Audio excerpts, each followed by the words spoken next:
अपोथिसिस के last episode में हमने देखा था कि लुओ ज़ेंग ने यूजिन को हरा दिया था और उसके बाद फिर यूजिन और लुओ ज़ेंग टॉवर से बाहर आ गए थे। उसके बाद पेई तियान लुओ ज़ेंग से कुछ बातें करने लगा था। तब लुओ ज़ेंग ने उस पेई युन की स्वॉर्ड को देते हुए कहा था कि यह सीनियर पेई युन की स्वॉर्ड है और मुझे इसके बारे में कुछ नहीं पता कि उनके साथ क्या हुआ था। यह सब सुनकर पेई तियान को लगा था कि लुओ ज़ेंग उनसे कुछ तो छुपा रहा है।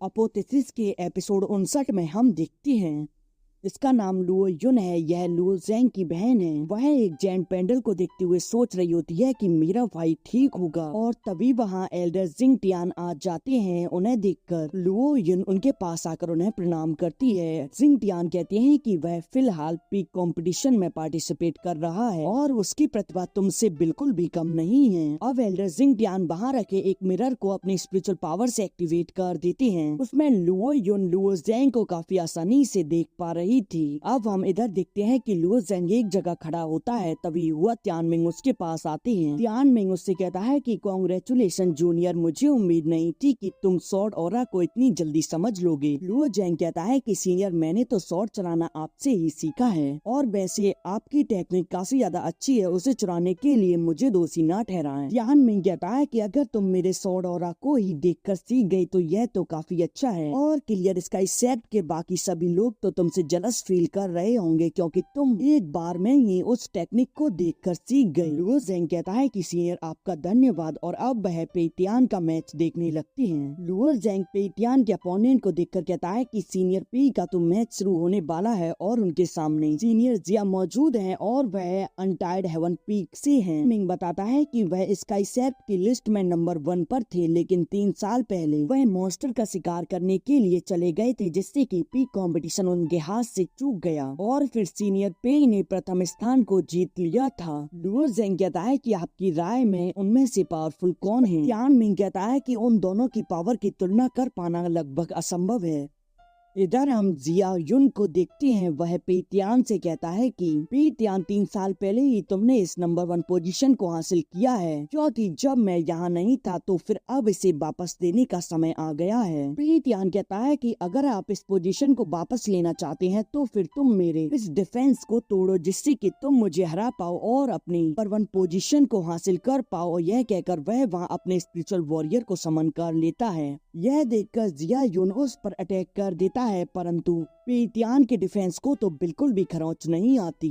पेई तियान कहता है कि अब तो तुम पहले ही हार चुके हो तो फिर तुम्हें ज्यादा दबाव नहीं डालना चाहिए, अन्यथा तुम्हें चोट लग जाएगी। तो जिया युन तो अत्यधिक गुस्सा हो चुका था। वह वहाँ अपने एक खतरनाक शॉर्ट मूव को प्रिपेयर कर लेता है। यह देखकर पेई तियान भी अपने डिफेंस को डबल कर लेता है। तभी जिया युन उसके डिफेंस पर अटैक कर देता है। पेई तियान इधर अपना पूरा फोर्स लगा रहा होता है। इतनी देर में वहाँ ब्लास्ट होता है और यह देखकर यूजिन काफी ज्यादा डर जाती है। बाहर खड़ा एक व्यक्ति कहता है कि यह इम्पेरेटिवल डिफेंस तो टूट गया, परंतु तभी धूल उठती है और वह देखते हैं कि यह इम्पेरेबल डिफेंस टूटा नहीं था, अपितु जिया युन की स्वॉर्ड के टुकड़े टुकड़े हो गए थे। बाहर खड़ा एक व्यक्ति कहता है कि यह कैसे संभव है, यह डिफेंस तो भी टूट गया था। इधर पेई तियान अपने ऑरा प्रेशर से ही जिया युन को पीछे धकेल देता है और उसके स्वॉर्ड के टुकड़े उस पर लगने वाले होते हैं, परंतु तभी पेई तियान अपने डिफेंस को उस पर लगा देता है जिससे कि वह टुकड़े उसके डिफेंस से लगकर पीछे हट जाते हैं। अब जिया युन नीचे आकर कहता है कि मैं हार मानता हूँ। अब अनाउंसमेंट होता है कि पेई तियान डायरेक्ट डिसाइपल इस बार जीत गया है। वहाँ खड़े कुछ लोग आपस में बात कर रहे होते हैं कि सीनियर पेई और सिर्फ अपना डिफेंस करते हैं और हुआ तियानमिंग ने आज तक अपनी स्वॉर्ड को अपनी म्यान से भी बाहर नहीं निकाला है। यदि उन दोनों के बीच फाइट स्टार्ट हो जाए तो यह फाइट काफी ज्यादा इंटरेस्टिंग होगी। और अब जिया युन टॉवर से बाहर आ जाता है। तभी तियानमिंग अपनी पावर को एक्टिवेट कर लेता है। इधर पेई तियान की पावर एक्टिवेट होती है और वह एक दूसरे की ओर देखने लगते हैं। लुओ ज़ेंग कहता है कि सीनियर पेई, मैं आपके इस डिफेंस को आजमाना चाहता हूँ, मैं देखना चाहता हूँ कि यह कितना शक्तिशाली है। यह सुनकर पेई तियान मुस्कुरा जाता है और अब तभी वहाँ एल्डर जू आते हैं। वह कहते हैं कि पीक कंपटीशन का दूसरा चरण समाप्त हो गया है, अब तीसरा चरण कल सुबह से स्टार्ट होगा। अंत में जो 2 डिसाइपल जीतेंगे वह फाइनल मैच में एंटर कर पाएंगे। और अब वह उन दोनों के सामने उस लिस्ट को अनाउंस करते हैं कि कौन कौन किस किस से लड़ेगा। अब हम कल सुबह का समय देखते हैं जहां एल्डर जू अनाउंस करते हैं कि अब कंपटीशन फिर से स्टार्ट किया जाता है। अब वहां कुछ डिसाइपल लड़ते हैं। पे त्यान और त्यान मिंग अपने अपने प्रतिद्वंदी को काफी आसानी से हरा रहे होते हैं। अब एल्डर जू अनाउंस करते हैं कि अब अंतिम चरण शुरू होने वाला है। पे त्यान एक जगह बैठकर अपनी वाइन को पी रहा होता है। तभी मो यूजिन उसके पास आती है और कहती है कि सीनियर पे अब आपको मेरे लिए लुओ ज़ेंग को काफी बुरी तरह से हराना होगा। पे त्यान खड़े होते हुए कहता है कि ठीक है, अगर यह तुम्हारा अनुरोध है तो मैं लुओ ज़ेंग को मार डालूंगा। यूजिन कहती है कि क्या आप सचमुच उसे मारने का इरादा रखती हैं? मु यूजिन कहती है कि नहीं नहीं, आपको उसे मारना नहीं है। पे त्यान सोच रहा होता है कि उसे मारूं या ना मारूं, यह तो उस पर निर्भर करेगा कि वह मेरे प्रश्न का उत्तर कैसे देता है। और अब वह बाकी लोगों के पास आ जाता है जहाँ तभी एल्डर जू कहती है कि अब फाइनल राउंड शुरू होने वाला है। इधर लुओ युन अपने मिरर से लुओ ज़ेंग को देख रही होती है।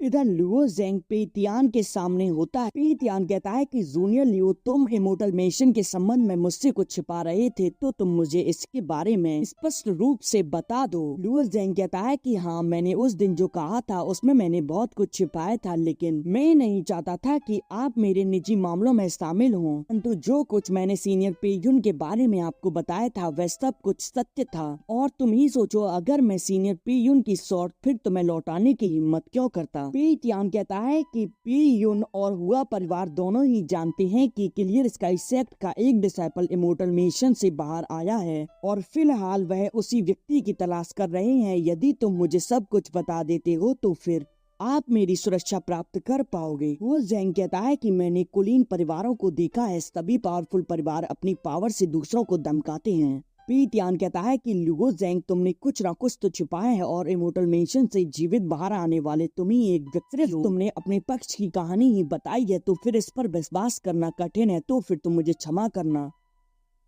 क्योंकि अब मैं यहाँ अपनी सीक्रेट टेक्निक का उपयोग करूंगा तुम्हारे अंदर से सत्य को परखने के लिए। लुओ ज़ेंग अपनी पावर को एक्टिवेट करते हुए कहता है कि चूंकि तुम्हें भरोसा नहीं है तो फिर फाइट स्टार्ट करो। और अब वह उस पर अटैक कर देता है, परंतु पे त्यान तो काफी आसानी से लुओ ज़ेंग को पीछे कर देता है। यह देखकर लुओ ज़ेंग अपनी पावर को एक्टिवेट कर लेता है और फिर वह कुछ स्पिरिचुअल हैंड से उस पर अटैक कर देता है, परंतु पे त्यान तो अपने डिफेंस से उसके अटैक को डिस्ट्रॉय कर देता है।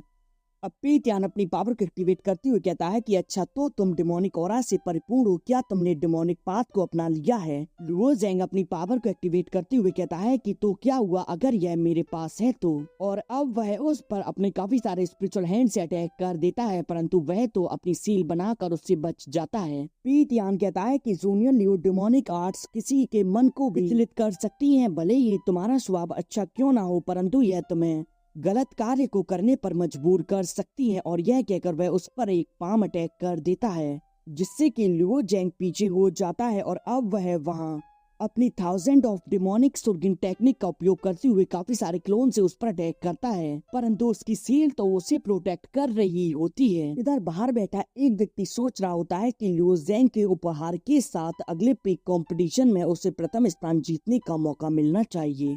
तभी वहां बैठा एक और व्यक्ति कहता है कि वह तो पे त्यान से फाइट कर रहा है और यह तो बिल्कुल भी उससे मेल नहीं खाता। सू लिंगयुन सोच रही होती है कि लुओ ज़ेंग, तुम यह कर सकती हो। पे त्यान कहता है कि लुओ ज़ेंग, रहने दो, तुम इसे तोड़ नहीं पाओगे, मैं तुम्हें ज्यादा दुखी नहीं करना चाहता। परंतु लुओ ज़ेंग तो अब अपने बीस्ट फॉर्म को बाहर निकाल लेता है, जिससे कि वह उस पर अटैक कर देता है। इसकी वजह से पे त्यान की सील में क्रैक आने लगते हैं और अब यह देखकर पे त्यान अपनी पूरी पावर लगा देता है उस डिफेंस को बनाए रखने में, परंतु लुओ ज़ेंग अपने उस बीच से उसकी सील को क्रैक करते हुए उसे इंजर्ड कर देता है। बाहर खड़े लोग यह सब देखकर सोच रहे होते हैं कि सीनियर पे का अवैध डिफेंस तो टूट गया और लुओ ज़ेंग के साथी तो काफी ज्यादा खुश हो रहे होते हैं। इधर लुओ युन भी काफी ज्यादा खुश हो रही होती है। इधर बाहर खड़ी यूजिन सोच रही होती है कि यह तो सिर्फ उनका एक डिफेंस था जो कि टूट गया है, तो इसमें ज्यादा घबराने की जरूरत नहीं है, क्योंकि अभी तो सीनियर पे ने अपना कोई खतरनाक मूव भी नहीं चला है।